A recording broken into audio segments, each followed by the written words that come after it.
Hello viewers, অ্যান্ড্রয়েডের এই video টিউটোরিয়ালে সবাইকে স্বাগতম জানাচ্ছি। আমি আনিসুল ইসলাম। গত লেকচার ভিডিওটিতে আমি আপনাদের দেখিয়েছিলাম কিভাবে Android virtual device set up করতে হয় এবং হ্যালো ওয়ার্ল্ড অ্যাপ্লিকেশন আমার সাথে আপনারা অবশ্যই রান করে নিয়েছেন গত লেকচার ভিডিও দেখে। এই ভিডিওতে আমি আপনাদের আরও কিছু টুকিটাকি বিষয় সম্পর্কে জানাবো অ্যান্ড্রয়েডের, যেগুলো আপনাদের প্রায় সময়ই কাজে লাগবে। প্রথমে একটা বিষয় বলে নিই, অনেক সময় এখানে লাইন নাম্বার যেটা দেখতে পাচ্ছেন, এই লাইন নাম্বার নাও থাকতে পারে। সেটা আপনারা এখানে রাইট বাটনে ক্লিক করে শো লাইন নাম্বার দেখতে পাচ্ছেন, এখানে দেখাচ্ছে না। আবার রাইট বাটন ক্লিক করে শো লাইন নাম্বার যখন ক্লিক করব তখন এখানে লাইন নাম্বার দেখতে পারবেন। সো কোডিংয়ের জন্য লাইন নাম্বার দেখাটা অবশ্যই অনেক সময় একটা ভালো অপশন থাকবে, রাইট। আরেকটা বিষয় হচ্ছে এখানে ফন্টের সাইজ অনেক ছোট দেখতে পাচ্ছেন। আমি বলেছিলাম যখনই আমরা একটা প্রজেক্ট খুলবো তখন একটা জাভা ফাইল এবং একটা এক্সএমএল ফাইল থাকবে। এক্সএমএল ফাইলে আমরা ডিজাইনিং করে থাকি এবং জাভা ফাইলে আমাদের সেই ডিজাইনটাকে আমরা কন্ট্রোল করে থাকি। তো এক্সএমএল ফাইলের কোডগুলো অনেক ছোট দেখাচ্ছে। এই প্রবলেমটা অনেক সময় অনেকে ফেস করেন। দেখা যাচ্ছে অনেকে ভিডিও টিউটোরিয়াল তৈরি করছে, তার এক্সএমএল ফাইলটা অনেক ছোট লেখা, তো আপনি সেটা বুঝতে পারতেছেন না। এবং কোডিংয়ের ক্ষেত্রে এক্সএমএল ফাইলের বা জাভা ফাইলের এই ফন্টগুলো যদি সাইজ বড় হয় তাহলে বুঝতে সুবিধা হয়। সেই জন্য আমরা প্রথমে করে নেব কীভাবে ফন্ট সাইজ বড় করতে হয়, সেটাও আমরা এখন জেনে নেব।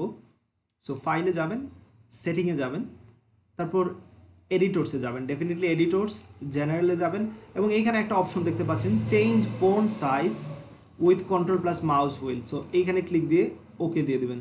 এবার আপনি কিবোর্ডে কন্ট্রোলে ধরে মাউসের আমাদের যে স্ক্রল আছে, স্ক্রল বা আমরা স্ক্রলটাকে স্ক্রলিং করলেই দেখতে পাচ্ছেন যেটা বড় ছোট হচ্ছে। ওকে, সো এবার আপনারা ইচ্ছা মতো বড় ছোট করতে পারবেন। ওকে, আরেকটা টিপস আপনারা শিখে নেন।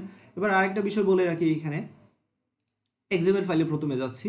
এক্সএমএল ফাইলে এখানে দেখতে পাচ্ছেন একটা লেআউটের নাম আছে কনস্ট্রেইন লেআউট। তো লেআউট জিনিসটা কি সেটা আগে আমরা প্রথমে দেখে নিই।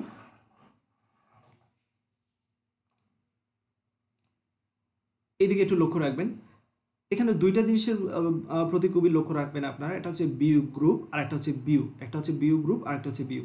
তো ভিউ গ্রুপের মধ্যে আপনি অন্যান্য কম্পোনেন্টস রাখতে পারবেন, অন্যান্য জিনিস রাখতে পারবেন, বাট ভিউয়ের মধ্যে কোনো কিছু রাখতে পারবেন না। যেমন একটা বাটনের কথা চিন্তা করেন, একটা বাটনের মধ্যে কিন্তু আপনি আরেকটা বাটন রাখতে পারবেন না। ওকে, বাট ভিউ গ্রুপের মধ্যে আপনি অন্যান্য ভিউ রাখতে পারবেন। যেমন একটা ভিউ গ্রুপের কথা বলি আমি, এখানে লিনিয়ার লেআউট। আমরা অনেক ধরনের লেআউট নিয়ে কাজ করব। প্রথম দিকে ইনিশিয়ালি কাজ করব লিনিয়ার লেআউট, আর এই লিনিয়ার লেআউটের মধ্যে আমরা চাইলে আরেকটা লিনিয়ার লেআউট রাখতে পারবো, রিলেটিভ লেআউট রাখতে পারবো, কারণ এটা হচ্ছে একটা ভিউ গ্রুপ। সো এখানে দুইটা ফ্যাক্টর, একটা হচ্ছে ভিউ গ্রুপ আর একটা হচ্ছে ভিউ।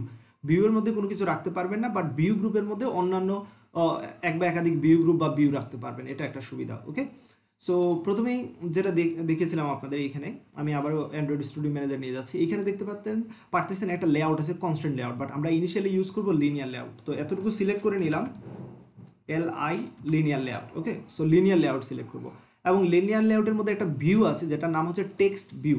টেক্সট ভিউর সাহায্যে আমরা কি করতে পারি, টেক্সট ডিসপ্লে করতে পারি। ওকে, তো অবশ্যই একটা ভিউ গ্রুপের মধ্যে কি আছে, একটা ভিউ আছে, লক্ষ্য রাখবেন। এখানে চাইলে আরও আপনারা ভিউ তৈরি করতে পারেন। সে ফর এক্সাম্পল আমি আরেকটা টেক্সট ভিউ চাচ্ছি, সো এখানে আমি আরেকটা টেক্সট ভিউ নিতে পারবো। বড় হাতে টি দেওয়ার সাথে সাথে দেখতে পাচ্ছেন টেক্সট ভিউ লেখাটা চলে আসছে, এন্টার। তারপরে এখানে লেআউট উইথ দেওয়া আছে। ওকে, উইথ হচ্ছে এই টেক্সট ভিউর কি পরিমাণ উইথ চাচ্ছেন আপনি। র্যাপ কন্টেন্ট ইউজ করতে পারেন। র্যাপ কন্টেন্ট ইউজ করলে যতটুকু জায়গা প্রয়োজন টেক্সটের, ঠিক ততটুকু জায়গা নেবে। এই সকল বিষয় বিস্তারিত অবশ্যই পরবর্তী ভিডিও টিউটোরিয়াল দেখবেন। আজকে জাস্ট এখানে বোঝাতে চাচ্ছি ভিউ গ্রুপ এবং ভিউ, এই দুইটা জিনিসের মধ্যে পার্থক্যটা কি। ওকে, এবং এইখানে চাইলে আপনারা টেক্সট লিখতে পারেন। টেক্সট অর্থাৎ টেক্সট ভিউ কী দেখাবে সেটা এখানে বলে দিতে পারেন। আমি দেখাচ্ছি আনিসুল। সো এই যে আমরা যে চেঞ্জটা আনলাম, সেটা কি কি চেঞ্জ আনলাম সেটা যদি দেখতে চান আপনার ডিজাইন ভিউ চলে যাবেন এবং আপনারা এইখানে হয়তো অনেক বড় এই জন্য দেখতে পাচ্ছেন না, দুইটা অনেক ছোটো অ্যাকচুয়ালি, এই জন্য দেখতে পাচ্ছেন না দুইটা পার্ট আছে। আপনারা চাইলে একটা পার্ট ইউজ করতে পারেন। তারপরে এখানে এই যে আমরা যেটা ডিজাইন দেখতে পাচ্ছি, যে টেক্সটে যা যা করেছি তা এখানে ভিজুয়ালি দেখতে পারতেছি। ওকে, আমরা চাইলে এটা জুম করে নিতে পারি, এতে করে দেখতে সুবিধা হবে। আপনারা দেখতে পাচ্ছেন হ্যালো ওয়ার্ল্ড এবং আনিসুল। সো দুইটা কি আছে, হরিজেন্টালি সেট করা আছে। আপনারা চাইলে দুইটাকে ভার্টিক্যালি করতে পারেন। সেই জন্য এই লিনিয়ার লেআউট, কারণ লিনিয়ার লেআউটে আমরা দুইটা জিনিস অ্যাড করেছি, টেক্সট ভিউ। ওকে, আমি যে চিত্রটা আপনাদের দেখিয়েছিলাম যে লিনিয়ার লেআউটে বা কোনো একটা ভিউ গ্রুপে আপনারা ভিউ অ্যাড করতে পারবেন। সো আমি লিনিয়ার লেআউটের মধ্যে দুইটা ভিউ অ্যাড করেছি, টেক্সট ভিউ। ওকে, এবার টেক্সট ভিউগুলো ওরিয়েন্টেশন আমরা চেঞ্জ করে দিতে পারি। সেই জন্য লিনিয়ার লেআউটের মধ্যে যেহেতু এই দুইটা জিনিস আছে, তাহলে লিনিয়ার লেআউটের ওরিয়েন্টেশন চেঞ্জ করে দিচ্ছি আমি, ওরিয়েন্টেশন, এবং এখানে দিচ্ছি ভার্টিক্যাল। তাহলে দেখতে পারবেন যে ডিজাইন ভিউতে যাওয়ার পর এগুলো এই যে ওরিয়েন্টেশন চেঞ্জ হয়েছে, এবার উপর নিচে দেখাচ্ছে, রাইট। সো এখানে আমি অবশ্যই টেক্সট ভিউ কি এগুলো সম্পর্কে বর্ণনা দিতে যাচ্ছি না, আমি জাস্ট দেখাতে চাচ্ছি ভিউ গ্রুপের মধ্যে ভিউ থাকবে। ওকে, সো লিনিয়ার লেআউটের মধ্যে এক বা একাধিক লিনিয়ার লেআউট কিংবা বাটন, টেক্সট ভিউ এগুলো থাকতে পারবে। ডিজাইন ভিউ আপনাদের নিয়ে যাচ্ছি আবার। এখানে আরেকটা বিষয় বলে রাখতেছি, হয়তো বা টেক্সটে আপনারা কোড করতেছেন দেন ডিজাইনে গিয়ে এটার আউটপুট দেখতেছেন, বাট এখানে আরেকটা সুবিধা আছে অ্যান্ড্রয়েডে, আপনি যখন টেক্সটে এখানে যখন কোড করবেন তখন প্রিভিউ দেখতে পারবেন। ওকে, সো এইখানে যা যা চেঞ্জ আনবেন তা এখানে দেখতে পারবেন। ধরা যাক আমি এইখানে এই টেক্সট ভিউটা আমি রিমুভ করে দিতে যাচ্ছি, এটা সরিয়ে নিচ্ছি। সো এটা সরিয়ে নিলাম, সাথে সাথে দেখতে পাচ্ছেন এইখান থেকে সরে গেছে। তাহলে একই সাথে দুইটা কাজ করতে পারবেন, আপনারা কোডিংটা করতে পারবেন, ডিজাইনিংটা করতে পারবেন, এবং এখানে তার আউটপুটটাও দেখতে পারবেন যে কী কী পরিবর্তন হচ্ছে। ওকে, অনেক কিছু শিখে নিলেন এইখান থেকে। এবার আর কি আপনাদের বলতে পারি, এখানে রাইট লিনিয়ার লেআউটের এইখানে কিছু প্রপার্টিস দেখতে পাচ্ছেন, তার উইথ কতটুকু জায়গা নেবে, তার হাইট উচ্চতা কতটুকু থাকবে, ওরিয়েন্টেশন এই মাত্র দেখলেন, এবং কনটেক্সট দেখতে পাচ্ছেন যেটা হচ্ছে একটা প্যাকেজের নাম থাকবে।